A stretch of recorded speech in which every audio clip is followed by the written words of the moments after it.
तरङ्गिण्यास्तरङ्गैरिव शीतलैः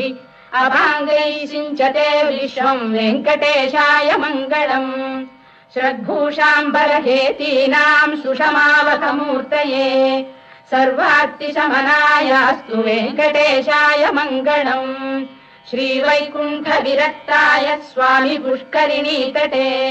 रमया रममाणाय वेङ्कटेशाय मङ्गलम् श्रीवैकुण्ठविरक्ताय स्वामि पुष्करिणीतटे रमया रममाणाय वेङ्कटेशाय मङ्गलम् श्रीमत्सुन्दरजामातृमुनिमानसवासिने सर्वलोकनिवासाय श्रीनिवासाय मङ्गलम् मङ्गलाशासनपरैर्मदाचार्य पुरोगमैः